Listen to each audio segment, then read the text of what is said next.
Olá para você, mais um Conversa Aberta começando aqui pelos estúdios da BR8 TV, juntamente com o Jornal Entre Cidades. Lembrando você, quer ficar bem informado? jornalentrecidades.com.br, br8tv.com.br, sempre notícias da nossa região ali para você. E o Conversa Aberta, é claro, trazendo autoridades, líderes da nossa região que têm aí assuntos muito importantes para conversar com a gente. Olha só, conversa hoje muito, mas muito importante mesmo, viu? Até porque quando a gente fala de saúde pública em São José do Rio Preto, que é um grande forte aqui da nossa cidade e da região, a gente precisa falar com pessoas que conhecem disso. E a gente tem aqui hoje não só alguém que conhece, mas que também já é candidata a deputada federal, Merabi Muniz. Doutora Merabi Muniz, seja muito bem-vinda, viu? Eu que agradeço aqui o espaço com vocês, essa oportunidade de estar aqui conversando de um assunto que eu gosto muito. Eu digo que eu sou muito apaixonada, né, pelo SUS, apaixonada pela saúde pública de uma forma geral, e para mim é uma oportunidade muito grande estar aqui participando com vocês, e eu agradeço o convite. A gente que agradece você aqui. Aliás, você já tocou no assunto falando do SUS, que é reconhecido internacionalmente, se eu não me engano aqui, né? Mas a gente vai falar mais sobre isso já.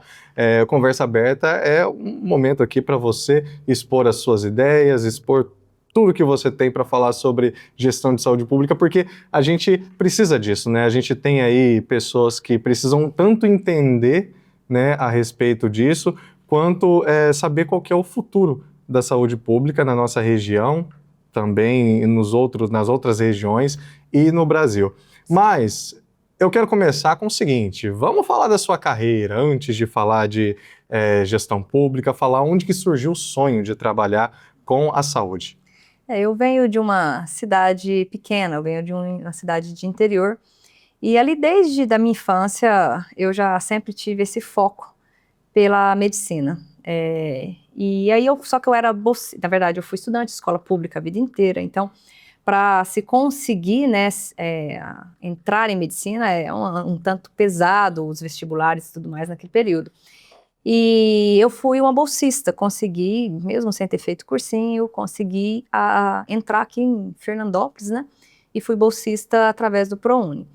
E foi, assim, um acerto na minha vida muito grande, porque realmente a saúde pública, os cuidados, cuidar de pessoas em toda a sua integralidade, a minha formação, ela foi muito trabalhada nesse aspecto. E foi algo que eu me apaixonei. Mais ainda quando eu assumi a parte de gestão em saúde pública, onde o seu alcance de atuação e o alcance que você consegue impactar na vida das pessoas é ainda maior, porque acaba que você faz a gestão de toda uma estrutura que funciona através das suas estratégias, do seu planejamento e tudo mais. Aí foi a paixão maior da minha vida, foi a gestão dentro da saúde pública, e eu sou apaixonada até hoje, eu digo isso com, assim, é algo que vem de dentro. Fazendo até um adendo, doutor, acredito que você encontrou na saúde algo que é além já da sua vocação, né? Porque eu li que você, ainda quanto estudante, já realizava movimento de liderança para quem era da zona rural. O que é isso? Eu falo que eu sempre flertei muito com a política desde criança. Eu sempre tive eu digo que eu sou uma pessoa que luto, o meu norte, a minha bússola é voltada para a justiça. Eu digo até que o certo e errado, ele muitas vezes se altera ao longo da história. Agora o justo e injusto não.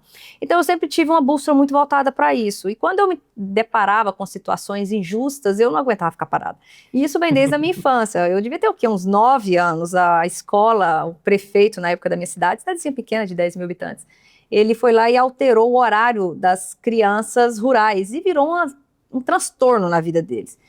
Gente, eu juntei mais um monte de menino lá, um monte de moleque, entramos lá dentro do gabinete.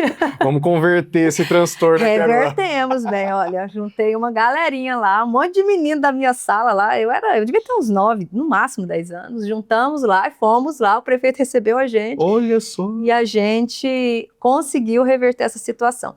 E esse posicionamento meu de liderança, ele vem mesmo dali. Eu fui, por exemplo, da terceiro ano, né, o terceiro colegial, o terceirão que a gente falava, eu ajudei a fazer os movimentos da formatura e tudo mais, e também durante a faculdade. Na faculdade eu estive dentro da Atlética, que a parte de representatividade dos estudantes é a Atlética. Eu estive na Atlética praticamente minha faculdade inteira.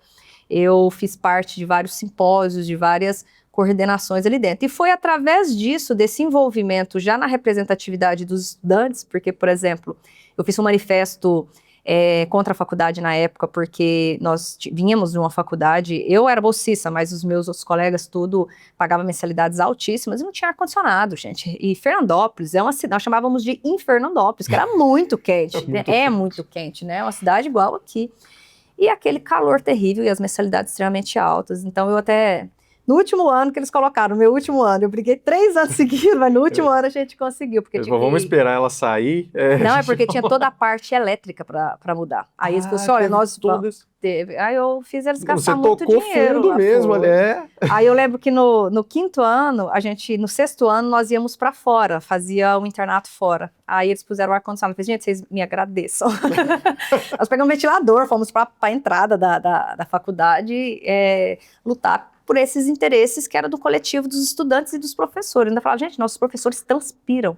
Aí a outro manifesto que eu fiz na época, que também nós não aceitamos, foi em relação aos professores. Eles queriam reduzir o salário dos professores, nós íamos perder a maior parte dos nossos professores melhores da faculdade. Falei assim, não vamos trabalhar mediante essa desvalorização. E aí nós fizemos manifesto, e nós fomos para a rua, vestimos jaleco, faixa, andamos no centro da cidade inteira, fizemos um belo manifesto. Então a política ela sempre flertou comigo.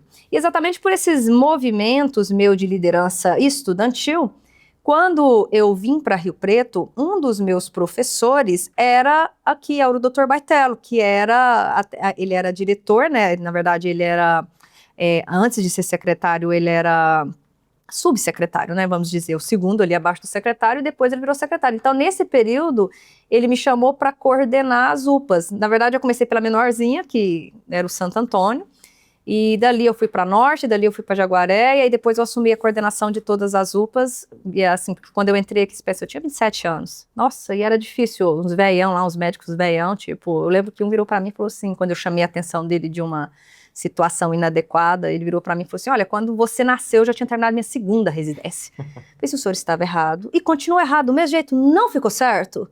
Então, assim, até você conseguir mulher, 1,60 m, de 27 anos, até você conseguir fazer todo esse movimento administrativo para você começar, para as pessoas entenderem que você está ali para trabalhar, para fazer e confiar no seu trabalho. Então eu comecei no Santo Antônio, depois fui para a UPA Norte, depois fui para a UPA Jaguaré, e na Jaguaré eu já coordenei toda a pandemia do Covid, né, na parte de coordenação dos serviços de UTI implantados, e dali foi esse crescimento administrativo e que virou uma paixão, abri mão de oportunidades muito boas para mim, pessoais. Mas tem coisa que vai além de alcances financeiros e tudo mais. Tem coisa que a gente fala assim, quando você faz o que você gosta, você não trabalha, né? E era exatamente essa minha situação ali. Era pesado, mas é uma paixão. E de te ouvir, a gente pensa assim, quantas pessoas que você nem conhece, né? Eu acho que isso que está dentro, né, da vocação de quem tem essa parte líder que você tem, principalmente na área da saúde, pessoas que às vezes estão assistindo e pensando, nossa, foi através da gestão dela, através da coordenadoria dela que aconteceu tal coisa, pessoas que às vezes a gente não conhece, mas que foram beneficiadas. E às vezes eu encontro com essas pessoas, por coincidência, olha só, hoje eu atendo no meu consultório, né, eu trabalho na parte de obesidade e emagrecimento, e aí eu atendendo uma paciente que me procurou por esse motivo de obesidade, aí ela falou assim para mim, você não lembra, né, doutora, mas lá na época do Covid, foi você que me entubou, foi você que salvou minha vida.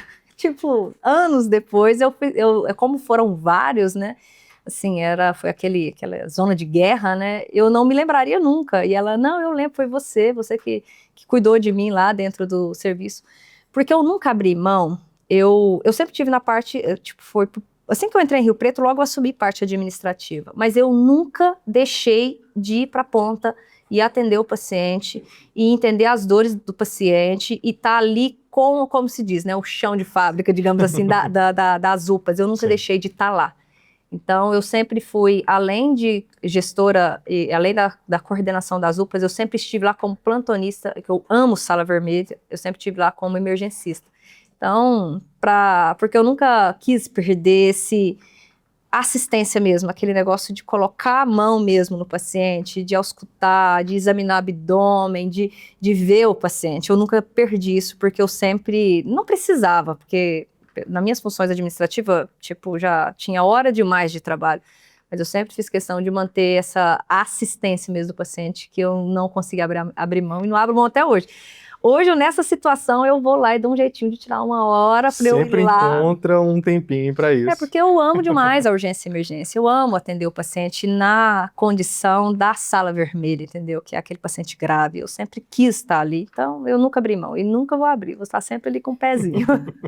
E você chegou até a comentar algo que eu já ia perguntar para você a respeito de estar à frente, né, na coordenadoria, que foi o seu primeiro acesso, assim, a coordenação, diretoria, algo do tipo, na saúde? O primeiro acesso foi a diretoria do Santo Antônio, que era a UPA menorzinha, aí ali eu comecei, organizei a unidade, e aí eu lembro quando eles me jogaram para a UPA Norte, porque tipo assim, a UPA Norte era a mais violenta daqui, na época que eu fui colocada lá. Era o caos a unidade. Eu falei assim, gente, mas é muito pesada aquela unidade. Eu acabei de 6 meses, entrei no Santo Antônio, 6 meses, eles já me pediram para ir para a UPA Norte. E a UPA Norte na época, gente, era jornal todo dia, aquele regaço, e aí eu organizei o serviço. Porque a maior parte da administração, ela está na organização, entendeu? Aí eu organizei, distribuí escala, coloquei médicos de experiência em sala vermelha, distribuí setores, coloquei os médicos mais inseguros em porta, criei vários fluxos, cobrava fluxo, eu sempre tive esse posicionamento, tipo assim, eu sempre fui do tipo que eu era, vamos dizer assim, rígida nesse tipo de coisa. Gente, tem um fluxo para seguir, nós vamos seguir, entendeu? Então, nessas condições da UPA Norte, aí a Jaguaré desandou. Aí eu lembro que eu estava uns 7, 8 meses na Norte, tinha conseguido arrumar aquele caos que estava na unidade. Aí me chamam de novo. Merab, nós queremos te pôr na Jaguaré. Eu pensei, vocês estão de brinquedo? Não é possível que agora, depois de 6 meses intenso para eu conseguir arrumar a unidade, organizar todo o serviço. Aí Mas agora que você organizou, vamos organizar outra. Aí na Jaguaré, como eu já tinha passado na Norte, no Santo Antônio, eu acabei meio que assumindo a Jaguaré, mas mantendo essa função de auxílio nas outras unidades.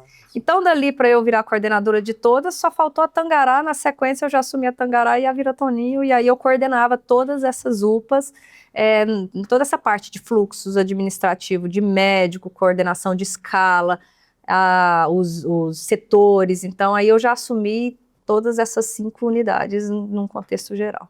E por estar à frente, né, dessas unidades, por ser mulher, por ser nova, você até contou já uma situação com um dos médicos.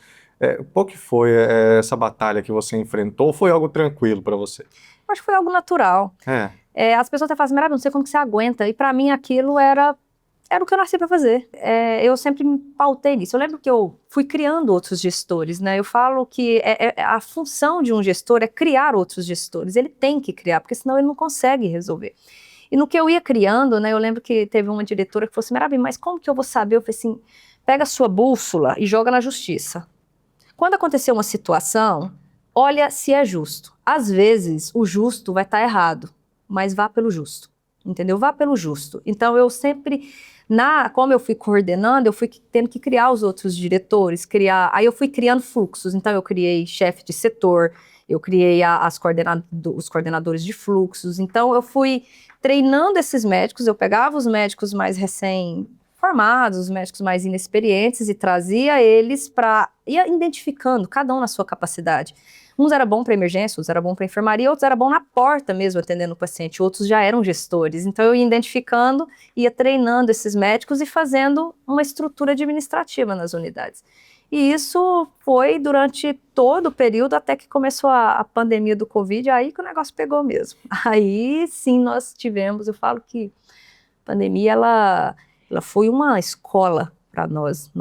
Durante esse período, a evolução dos profissionais, a evolução do serviço foi muito grande. Foi um período muito trágico, né? Eu falo que a gente viveu uma zona de guerra. Ninguém nunca, em nenhuma formação, imaginou que viveríamos aquilo.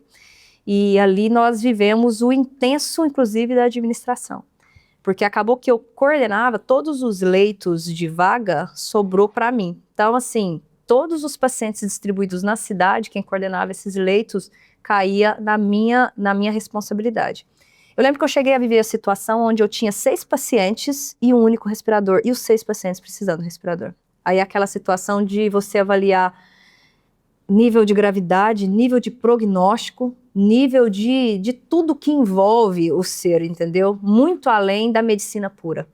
Então, foi intenso. Mas, novamente, eu lembro que um pouquinho, quando começou a pandemia, eu tive uma oportunidade na minha vida particular, como médica de consultório, que, assim, nossa, era a oportunidade. E eu não conseguia fazer os dois, exatamente pela intensidade que estava ali no Covid, né? Aí eu abri mão dessa oportunidade e me entreguei para essa parte administrativa do Covid. E eu te falo uma coisa, se eu voltasse no tempo, eu fazia a mesma escolha. Porque a minha evolução pessoal, a minha evolução como ser humano, nossa, foi muito grande durante esse período, foi muito intenso, mas foi muito grande. E eu voltaria porque ali eu me senti o momento mais completo da minha vida. Porque eu vi os profissionais de saúde se entregar de uma tal maneira, e aí que está o meu compromisso com eles. Quando todos esses acontecimentos envolvendo a classe, que é o que mais me deixa insatisfeita com a atual administração, é a falta de valorização da classe. Eu hoje vejo os profissionais da saúde serem tratados como máquinas, não serem tratados com a devida importância. E eu convivi com eles lá atrás, eu convivi com eles no Covid. E eu vi esses profissionais entregarem a alma ali dentro. Por isso que eu não falo com eles.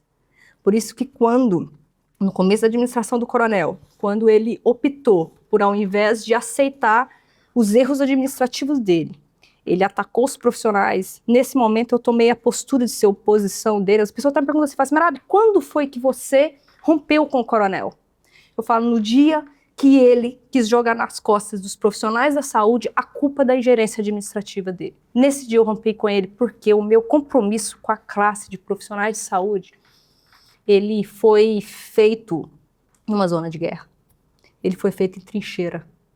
Então não existe prefeito, não existe gestor, não existe ameaça, não existe nada que vai me fazer quebrar esse compromisso com essa classe. E por isso que eu volto a dizer, se eu voltasse no tempo, eu estava com eles de novo lá, porque foi o momento que eu mais criei um vínculo com algo que vai além da gente mesmo, entendeu? Vai muito além e você começa a ter heróis de verdade em sua vida. E a classe de profissionais da saúde são os meus heróis. Por isso que quando eu vejo assim, a população não entendendo o funcionamento do serviço e usando eles de bode expiatório, quando eu vejo a gestão usando eles de bode expiatório, eu não aceito. Eu enfrento qualquer coisa. E eu vou continuar assim. E por isso que eu dei esse passo a mais. Por isso que hoje eu dei esse passo na política. Porque eu vi que como presidente do sindicato, que eu não era sindicalista, eu virei sindicalista para ajudar a classe. E quando eu dei esse passo, chegou um momento que eu cheguei no limite. Eu não consigo ajudar além disso. Então eu vejo que hoje a ferramenta política ela seria nesse objetivo, de agora poder dar um passo a mais para cuidar de uma classe que, infelizmente, por muitas administração pública, são feitas de bode expiatório pelas ingerências administrativas deles, que infelizmente a gente vivencia. Doutor, é extremamente importante você falar isso, já ia até falar mesmo para você beber um pouco de água, porque questão de saúde, já falei no começo da nossa conversa, que é extremamente importante, não, claro, não só em Rio Preto, mas Rio Preto ele tem um viés de saúde muito importante, que precisa ser muito bem analisado. E é o que você falou, para quem está ali dentro, quem está na linha de frente, a visão é totalmente diferente. Exatamente. O que a gente vê, e eu bato muito isso na tecla, é muito fácil você ir para dentro de uma UPA e tá lá com 3 horas de atraso, e ao invés de você entender que a culpa não é do profissional que está ali 12 horas sobrecarregado, é da falta de profissionais que deveriam estar ali. A culpa não é do médico que está ali atendendo o paciente. A culpa é da falta de mais médicos atendendo o paciente. Então a gente vê uma situação onde os profissionais estão sobrecarregados. A classe que mais tem síndrome de burnout é os profissionais da saúde. Então você vê profissionais sobrecarregados em ambientes insalubres de atuação, cuidando de pessoas doentes, que uma coisa é você fazer festa, onde está todo mundo rindo, entendeu? Uma coisa é você ser um promotor de festa, está todo mundo feliz. Agora, na saúde, está todo mundo triste. Na saúde é um momento onde a pessoa está em sua vulnerabilidade emocional, física. Então, não é um ambiente fácil, é um ambiente pesado. E aí, aonde que é o primeiro lugar que a administração pública tira recurso? O exemplo perfeito foi agora. O Lula tirou quase 12 bilhões da saúde, entendeu? Gente, vai tirar de outras áreas, não da saúde. Saúde e educação, os dois juntos, da saúde foi 8. Então, assim, você vê que acham fácil fazer esse movimento. E por que que eles acham fácil? Porque eles estão bode expiatório. E aonde que está o bode expiatório? Lá na porta. Aí é uma das coisas que eu mais bato para os pacientes. Eu falo assim, gente, o profissional de saúde e o paciente, ambos são vítimas. Não é um contra o outro. Mas o que a administração irresponsável faz? Isso. Ele coloca o paciente para acusar o médico e o médico para acusar o paciente. E vira essa briga de classes que não resolve o problema, sendo que enquanto isso está aqui os gestores atrás, vendo o caos acontecendo aqui e deixando. Por quê? Porque para ele é conveniente. Enquanto o paciente estiver batendo em médico, estiver gritando com recepcionista, agredindo enfermeira, enquanto eles estiverem focando a raiva da desassistência, porque eu não tiro o direito da raiva deles. Você já imaginou você doente, ficar 4 horas na porta de uma UPA esperando para ser atendido? Você está com razão de estar com raiva, mas a sua razão só não está em estar atacando quem está ali te atendendo. E aí eles falam assim, é o clássico. Ah, Merab, mas olham pra gente com cara de bosta. Gente, primeiramente, vamos colocar o serviço em condições adequadas de atendimento, de insalubridade, de ambientalização, de produção, de sobrecarga, de dimensionamento adequado de equipe. Depois que nós tivermos com o serviço dentro de dimensionamento adequado, aí agora sim, agora é a hora de virar para um profissional desse e falar assim, olha bem, você está atendendo uma quantidade certa, num ambiente certo, em condições adequadas. É inaceitável você não estar com um sorriso no rosto, entendeu? Agora, vamos dar um exemplo aqui, a UPA Jaguaré, onde tinha que ter 5 enfermeiras, tem 2, correndo desesperadamente para cima, para baixo, para todos os lados. Tem como estar feliz no ambiente onde você está sendo tratado como um camelo, você está sendo tratado como uma máquina? Tem como, entendeu? Então fica muito fácil a gente cobrar dos profissionais e fica muito conveniente para a administração ficar aqui atrás aceitando essa condição porque é favorável para tirar a culpa deles. Se tem um profissional que não presta, a culpa é da administração, porque a quem compete identificar o profissional ruim, tirar e valorizar o bom. Se eu tenho um profissional que ainda não está na adequada capacitação técnica, compete a quem identificar esse profissional, fazer a reciclagem dele, ou capacitar ele, ou falar, meu filho, você não serve para esse serviço, tchau, a quem compete? Então está na mão de quem resolver o serviço público de saúde? Está na mão do médico que está ali em 12 horas de trabalho, atendendo igual um desesperado, porque tem 30 pacientes na porta, brigando com todo mundo? Está na enfermeira, que é onde ela deveria estar cuidando de um setor, ela está cuidando de 3 e ainda tendo que tampar triagem, que isso era comum acontecer? Está na mão desses profissionais ou está na mão do secretário de saúde para contratar mais enfermeiros, para contratar mais médicos, para contratar mais técnicos e avaliar esses profissionais? E os bons manterem e serem valorizados, e os ruins reciclados e retirados na permanência da insuficiência profissional dele. Por isso que eu bato muito nessa tecla. Quando os pacientes entenderem que ele tem que cobrar, tem que cobrar, mas tem que cobrar de quem pode arrumar, quem pode resolver. E aí que está a situação, e aí é onde eu bato muito nessa tecla. E por que eu tenho esse compromisso? Porque quando eu vi a necessidade de bater na porta, eu vi esses profissionais garrarem com medo, com insegurança, sobrecarregados, mas eles não saíram do ponto de trabalho deles. Eu lembro que teve uma enfermeira que virou para mim, eu conto direto eu conto essa história. Um filho de 8 anos, eu sou mãe solo, ele só tem eu. Só que ela é uma enfermeira muito capacitada tecnicamente. Eu tinha poucos, porque o Covid pegou nós no pulo, né? Então eu tinha poucos profissionais muito bons tecnicamente. Eles ensinavam os outros. Eu punha um bom com 2, 3 mais cru para esses ensinando os outros. Nós fizemos meio que uma residência ali dentro. E ela falou assim para mim, aí eu vendo essa situação, ela chorando. Eu falei para ela, olha, vamos ver o seguinte, por mais que eu preciso muito de você, eu vou te tirar daqui e vou te levar para outro serviço sem ser no Covid. Porque a gente não sabia o que era realmente o Covid ali no começo, não sabíamos quem de nós iríamos sobreviver ali dentro, naquela zona de guerra. Ela falou assim, não, Merab, eu sei do meu compromisso, eu sei da minha responsabilidade, eu sei do quanto vocês precisam de mim aqui. Então eu vou continuar. E são esses os profissionais que são os meus verdadeiros heróis. E, doutora, quando a gente fala de pandemia, vem naquela questão que a gente já comentou aqui, aí não tem profissional com anos de carreira, tem profissional que chegou agora, é algo que foi novo para todo mundo, né? Sim, era uma constância de evolução, era uma constância de aprendizado. Eu lembro que tinha dia que eu mandava protocolo de manhã e outro protocolo à tarde, entendeu? Porque foi algo que a gente foi aprendendo na vivência. E com medo, e com profissionais ainda que não estavam preparados para aquele nível de gravidade. Então foi uma situação que aí é que eu falo que na mão da administração está o poder de fazer as coisas acontecerem. A gente ia trazendo os profissionais, ia treinando eles, ia capacitando. Eu lembro que eu contratei profissionais que quando chegaram na UPA, tipo assim, eram bebês, sabe? Na UPA não, que na época era tudo TI Covid, né? Eram bebês eles. Aí eu punha eles junto de médicos mais experientes e a gente ia treinando esse profissional. No final, viraram intensivistas incríveis, profissionais, que, assim, dá gosto de ver, sabe? O resultado desses profissionais na qualidade, dreno de tórax, acesso central, e, vamos dizer, escalonamento de antibióticos, sedação. Olha, eu vou te falar, viu?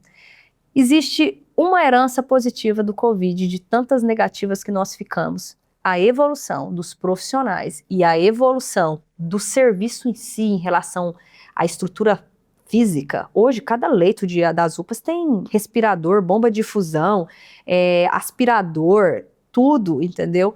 A evolução da saúde, ela saltou no mínimo uns 10 anos. Eu falo que mais. A saúde, de uma forma geral, estrutural, ela saltou de 10 a 20 anos. E os profissionais treinados naquela época, bem, profissional de guerra. Se hoje nós vivêssemos uma situação daquela, eu falo, tem profissionais aí, achem que tem, eu treinei eles, pode fazer para mim. Então hoje nós viveríamos uma situação mais preparados do que naquela época. E é por isso que você fala que a gente tem que dar muito valor, né? Tanto já trazendo uma visão, como candidata agora a deputada federal, que essa questão de falta de empatia já começa lá de cima. Exatamente. Né? Para chegar aqui embaixo, já começa lá em cima.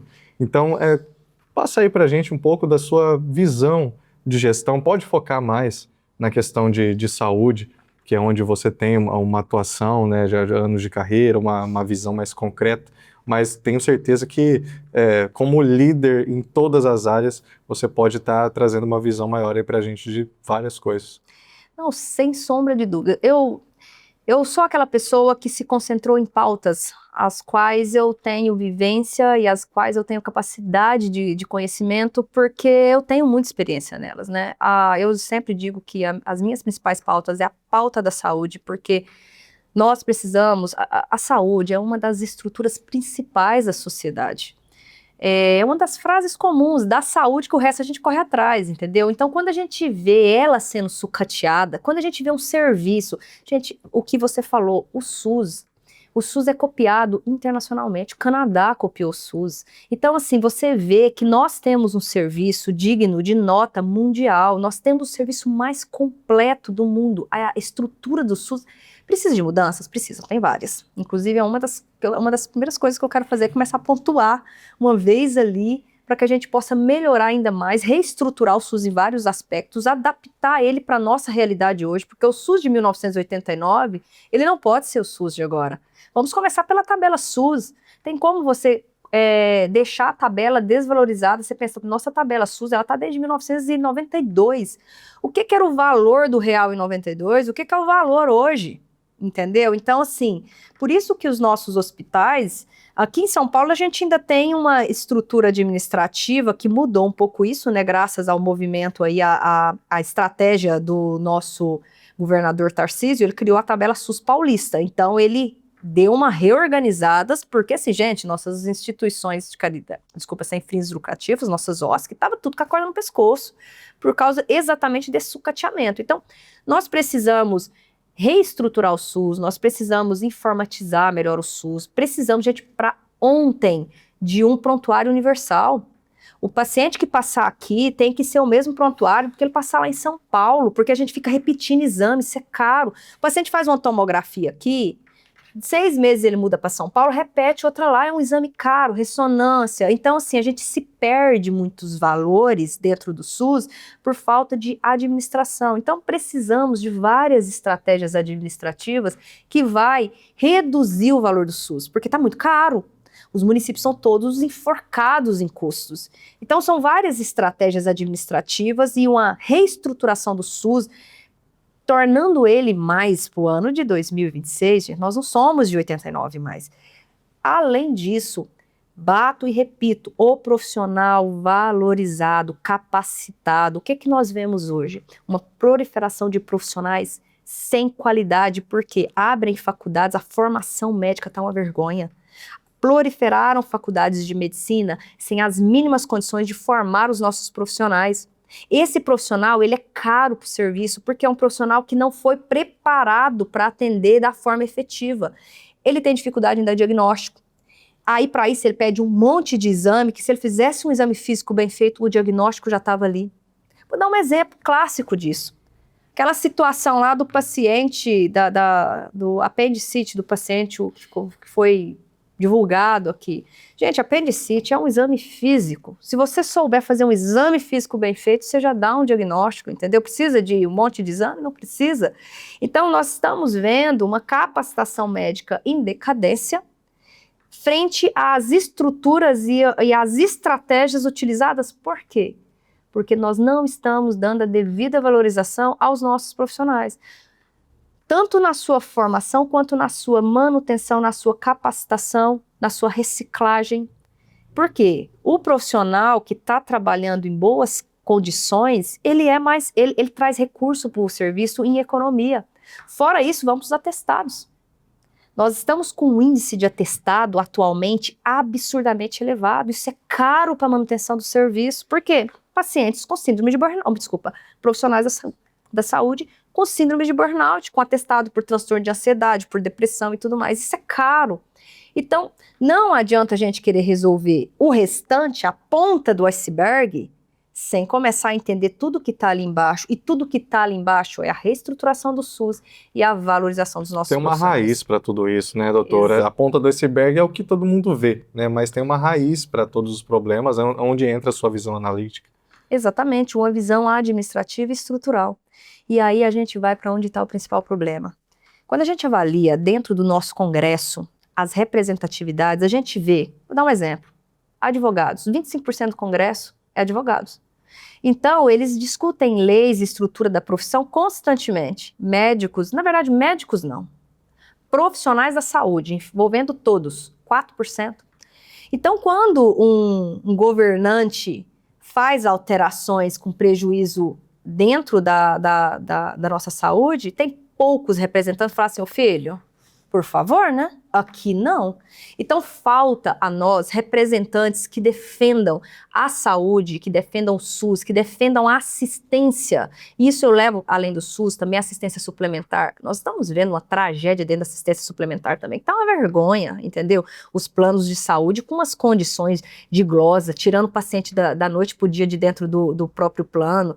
E deixa isso como se fosse natural, porque para eles compensa o processo, a manutenção do direito do paciente. Então a gente vê que a nossa saúde, de uma forma geral, tanto a pública quanto a privada, ela vem sendo desconstruída e não está tendo ninguém, melhor, está tendo, mas está uma força pequena para o tamanho da importância dentro do Congresso para fazer uma defesa técnica em cima, para mostrar que um profissional insuficiente, ele é mais caro para o serviço do que um profissional suficiente. Dou um exemplo disso em números.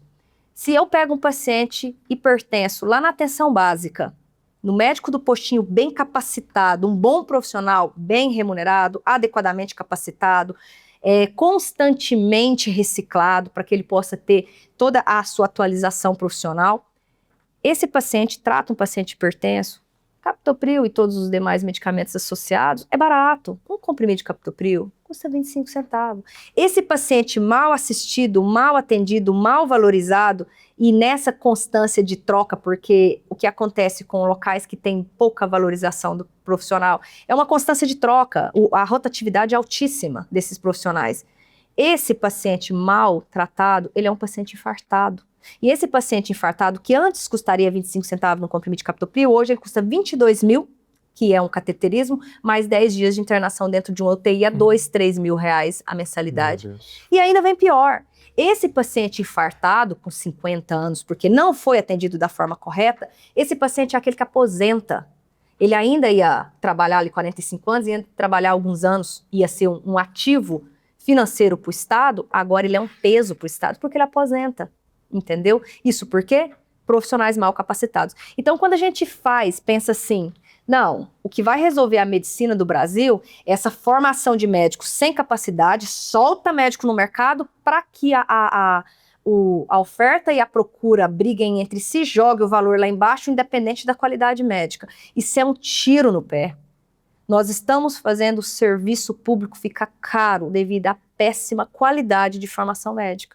E isso precisa ser dito, isso precisa ser uma luta dentro do Congresso. Mas é isso que a gente vê? Não, infelizmente não. Por quê? Porque falta-nos representantes ali dentro que tenha como foco a saúde pública e os profissionais da saúde. Esse motivo mesmo que eu me coloco à disposição. Para quê? Para fazer essa diferença, para ser mais uma voz, e eu sou barulhenta, né, gente? Eu acho que todo mundo vai concordar, que quando eu visto uma camisa, eu visto. Então, para fazer essa luta pela nossa assistência no enredo final, que é o quê? O paciente bem atendido. Perfeito, doutor. Aliás, antes de fazer a última pergunta para você, é uma pergunta-chave que a gente tem feito para todos que participam aqui do Conversa Aberta. Já quero pedir para você que está assistindo a gente compartilhar, porque é a doutora que trouxe aqui para a gente vários esclarecimentos importantíssimos que com certeza devem ser compartilhados. Então compartilhe o Conversa Aberta e deixe o seu comentário também. Doutora, para a gente fechar, essa pergunta-chave para todos que participam aqui do Conversa Aberta é pensando no futuro. Então, você já trouxe um pouco dessa resposta aqui, mas eu gostaria de perguntar para você a respeito de uma sociedade organizada, que a organização é seu foco. Uma sociedade organizada na nossa região, nas outras regiões e no Brasil, para um futuro político. O que precisa? Olha, nós precisamos colocar representantes que tenham em si a visão de que a política ela é uma ferramenta e não o objetivo final. O que infelizmente aconteceu com a nossa nação? Nós vemos políticos virando políticos como profissão. O político, a política, ela tem que ser uma ferramenta e ela é muito poderosa. Não existe nada que tenha o poder da política. Isso é fato, desde lá da Grécia, desde que mundo é mundo, nós já sabemos o poder que tem a política. Então, qual que está sendo o nosso problema estrutural do nosso país? Isso mudou. Hoje, político virou uma profissão, ao invés de termos representantes que entendam que a política é a ferramenta da entrega, é a ferramenta da assistência, ele virou o objetivo final. E aí que está o erro. Então, assim, que é o que eu pontuo. Quando eu entrei no sindicato, eu vi que o sindicato é uma ferramenta. Eu consegui fazer reajuste do salário dos médicos, eu consegui voltar o segurança para dentro das UPAs, eu luto e lutei pelos profissionais com toda a força que eu podia, usando a ferramenta sindicato. A política é algo muito maior ainda do que isso, do que uma organização em defesa da classe. Ela é muito além. E aí é onde que está o nosso problema. Nós estamos pegando essa ferramenta, dessa potência, estamos colocando na mão de pessoas totalmente despreparadas, de tiririca na vida, entendeu? A pessoa dá um sorrisinho para as redes sociais, ai que lindo, ai que bonito, põe lá e entrega para ele uma ferramenta que poderia mudar a vida da população, que poderia reestruturar, que poderia trazer um nível de assistência em todos os aspectos. Vamos pensar também na educação, vamos pensar nas outras áreas de estrutura principal da sociedade, mas não. A gente pega uma Ferrari e entrega na mão de uma criança de 10 anos, entendeu? E é isso que vem acontecendo. Então nós precisamos reestruturar e começar a entender a importância que tem os nossos representantes. E isso eu falo que agora nós estamos vendo uma mudança, mas isso é tão fato que eu vou te falar entre profissionais da saúde. Eu devo ter perguntado já para uns 40 médicos diferentes. Eu falei assim, quem você votou a deputado federal na última eleição? Eu ainda não achei um médico que falasse para mim, votei fulano de tal, porque ele fez essa e essa e essa proposta. Eu não achei. 40 médicos. Eu não me lembro em quem eu votei para deputado federal há 4 anos atrás. Então, nós precisamos mudar nossa mente.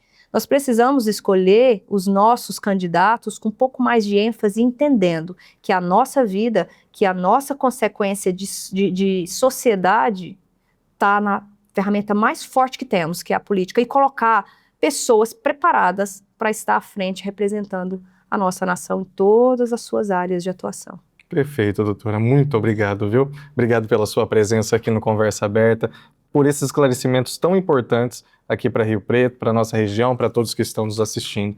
E parabéns aí pela sua jornada, um futuro promissor para você. Tá bom? Eu que agradeço a todo esse espaço e que Deus nos abençoe, né, nessas missões, que eu falo que Deus ele vai colocando a gente em situações que a gente nem esperava. Então, é uma missão. E que Deus nos abençoe nisso para que a gente possa trazer assistência, qualidade e um desenvolvimento para a nossa sociedade em todas as suas estruturas principais. Amém. E a você também, obrigado por participar aqui do Conversa Aberta mais uma vez. Gostaria que você deixasse aí nos comentários quem que você quer aqui no Conversa Aberta no nosso próximo episódio. Por favor, deixe aí. Queremos que você atue aqui junto com a gente, porque Conversa Aberta se estende a você. Até a próxima. Tchau, tchau.